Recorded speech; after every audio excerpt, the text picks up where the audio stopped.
Professional competence and spirit of service of Cervantes. Without a doubt, Cervantes was a skillful writer. In 1605, the first part of his novel, The Ingenious Gentleman Don Quixote of La Mancha, was published and became a bestseller. In 1615, the second part was published and also met with as much success.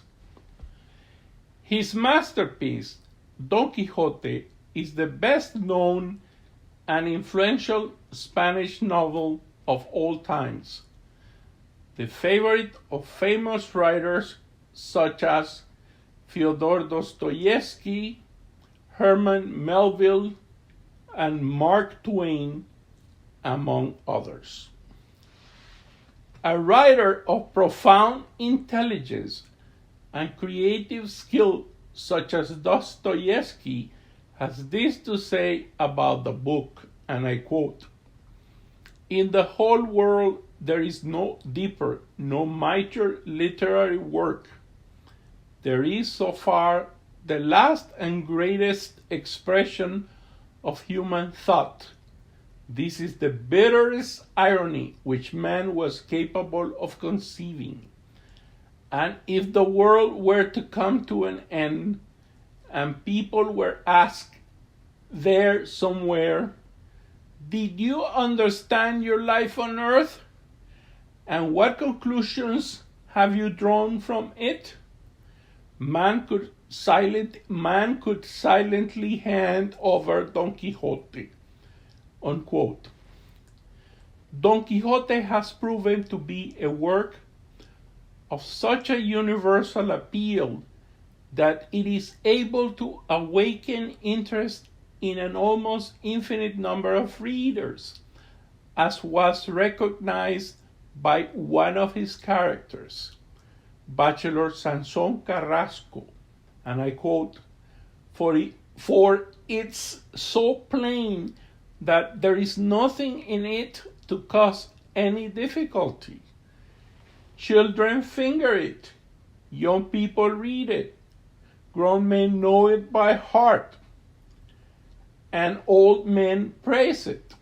It is so thumbed and read and so familiar to all kinds of people that no sooner do they catch sight of a lean hack than they cry out, "There goes Rocinante," unquote. In the prologue to the exemplary novels, the careful reader may recognize how conscious Cervantes was of the lesson in patience learned during his years of captivity, how proud he was of having served his country as a courageous soldier, and the service rendered to his readers by performing his duties as a writer with competence and moral integrity. In addition, he calls these novels exemplary because they are such, both from an artistic and an ethical standpoint. And I quote, "I have called them exemplary, and if you look closely, you will see that there is no one from which you cannot extract some profitable example. And if it were not for the fact that it would make this overlong, perhaps I would show you the delicious and wholesome fruit which could be pulled both from the collection as a whole and from each one alone." My intention was to set up in the main square of our society a billiard table where anyone could come and have fun without snookering anyone else. That is, without harming body or soul, for honest and agreeable exercise is of benefit rather than harm. After all, we cannot always be in church. The oratories are not always occupied. We cannot always be doing business, no matter how important it is. There is time for recreation when the tormented spirit can rest. That is why poplar groves are planted, springs are made into fountains, slopes are leveled, and gardens created in wonderful designs. One thing I will venture to say, and that is that if by any chance it should happen that the reading of these novels might lead my readers into evil thoughts or desires, I would rather cut off the hand with which I wrote them than have them published. At my time of life, I cannot afford to mess around with the hereafter. It is good to point out that Cervantes is aware that his salvation is at stake through his writing. He insists, and I quote, "At my time of life, I cannot afford to mess around with the hereafter," unquote.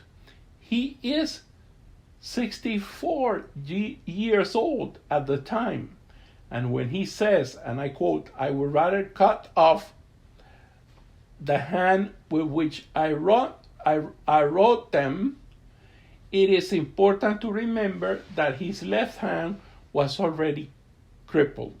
He's using a rabbinic hyperbole which alludes to Jesus' words, and I quote, "And if your right hand causes you to sin, cut it off and throw it away. It is better that you lose one of your members than that your whole body go into hell," unquote. Already in 1605, in the prologue of Don Quixote, the exemplary novels were written in 1612 and published in 1613, Cervantes had written, and I quote, "I wish this book, the child of my brain, were the handsomest, the liveliest, and the wisest that could be conceived," unquote. Even then, he already shows both his artistic and ethical concerns. Also, in this same prologue, his fictional friend advised him, and I quote, "See to it also that in reading your story, the melancholy man will be stirred to laughter, the merry be encouraged to laugh still louder, the simpleton be not worried, the wise admire your invention, the serious not despise it, nor the judicious reserve their praise," unquote. In fact, he wants to serve the reader with honest and joyful entertainment in which his sense of humor acts as the most eloquent expression of compassion, solidarity, and empathy. It is true that his fictional friend alludes to another purpose of the novel, and I quote, "Let your aim be steadily concentrated on overthrowing the ill-based fabric of these books of chivalry, abhorred by so many, yet praised by many more. And if you achieve these, you will have achieved no little," unquote. However, even though Cervantes and many of his characters criticize books of chivalry as a literary genre, I concur with the opinion of Santiago Madrigal, and I quote, together with its